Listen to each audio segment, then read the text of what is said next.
Well, hi and welcome back to the channel. Thank you very much for all of your comments, your thoughts, your new subscriptions, and just your general interest in trying to help me resolve this issue.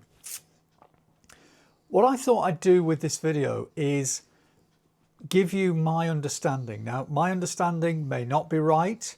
I'm not an expert in sales. I'm not a lawyer. But at least I've tried to research where this particular issue seems to be falling down and how it impacts not just me in this particular instance, but all people buying motorhomes and camper vans who may be interested in understanding just what is it they're getting in their deal, what warranty are they getting, how does it compare with buying something from one entity in the UK and another. So let's jump straight into that and I'll share my thoughts.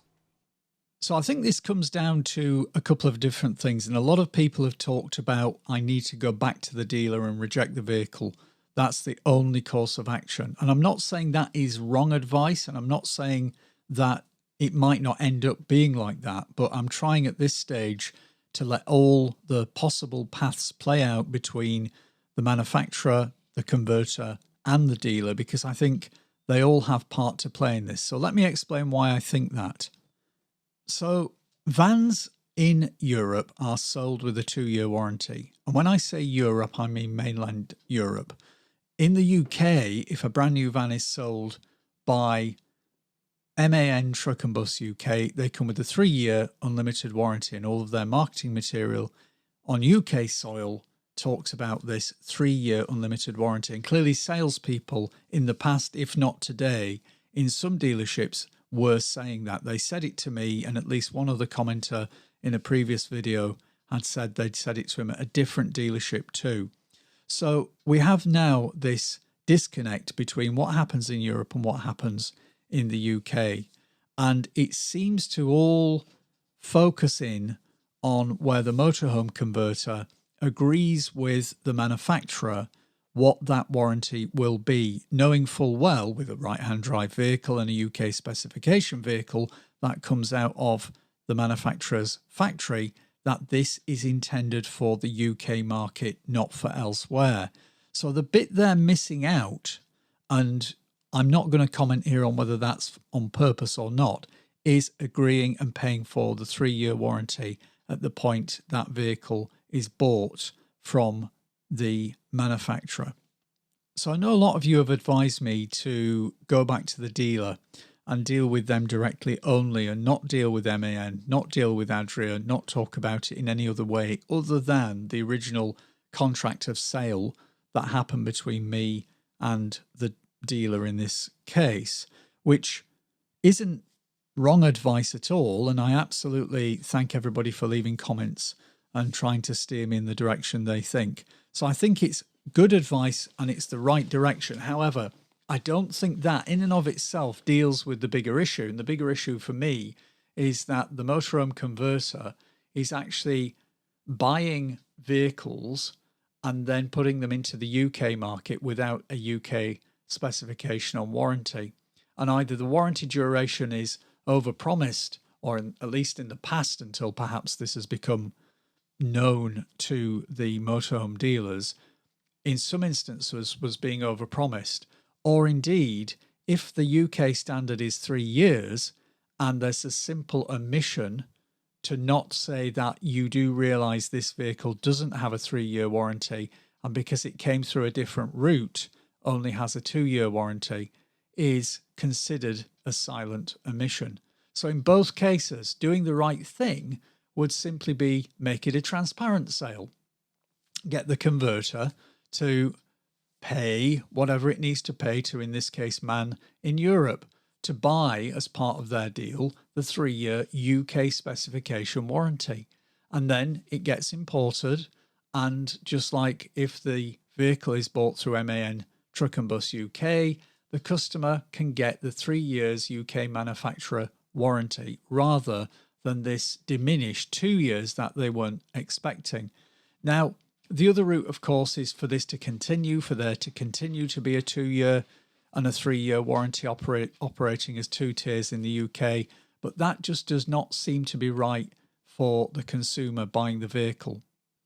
So outside of any interactions that I have with the dealer, which many people have advised me to focus just on dealing with the dealer, I think there's a bigger change that's needed in the industry. For me, there needs to be sales transparency. There needs to be a kind of a right thing here that's missing at the moment. And that is that the dealer is able to communicate the correct term, that there are no overpromises, and that there are no silent omissions, so that it's very clear as the customer buys the vehicle, they are being told up front and should be told up front, and it should be mystery shopped to make sure they're doing this, that the consumer gets what they believe they're getting. And if marketing material for that brand of base vehicle says something different, in other words, says 3 years warranty, and the salesperson just decides to stay quiet, I think they should be forced to tell the customer what it is they're buying, because a warranty is a significant part of the value of that end camper van or end motorhome.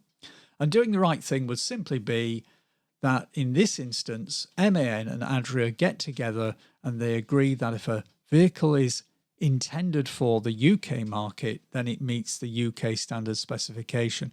That may mean that Adria has to take a cut in profit. It may mean that the customer gets the benefit of buying a vehicle. At the minute, if a customer buys a brand new panel van in the UK from MAN Truck and Bus UK, they get 3 years. And if parked right next to that van is an MAN based camper van or motorhome and they buy that, they get 2 years. But nobody makes the distinction very clear, is the issue. Or, in my instance, they actually say it is 3 years and it turns out it isn't. So what next? So again, let me start by just thanking you for giving me your thoughts, your advice, and in some cases sharing your past experience in situations similar to these. That has really helped me to kind of focus in on what the next 3 kind of resolution routes might be. And the first one is what I believe is doing the right thing, where the manufacturer and the converter actually agree to just upgrade the warranty, because it may cost somebody something somewhere, but the risk of me actually claiming on that 3rd-year warranty is pretty low. And I'm trying to do this more of a kind of prompt, not just for me personally, but also for them in future to recognize that this isn't something they can continue doing quietly in the background, but have to address it and have to make it right for consumers. So they make it right, they pay for somehow and upgrade the warranty to 3 years as it was promised. The second one is that I compromise somehow with the dealer, and the dealer somehow agrees to pay for some kind of extended warranty. I keep the van, I get the 2 years from MAN, and then hopefully MAN agree to some kind of 3rd-year extension that the dealer pays for. And then the final one is one that many people have suggested in the comments, which is I reject the vehicle. Now, that's possible. I definitely have that as one of my options, don't get me wrong. But I don't want to immediately go to that. I want to try, especially because I've got about £20,000 worth of additional upgrades in that van that would take, a month or so at least to undo many of those. Like the whole electrics are now Victron and not the original electrics, and it's got a completely different upgraded Truma boiler in it, and it's got new wheels and tires on it. It is essentially quite a big upgrade to the van, but it is still an option.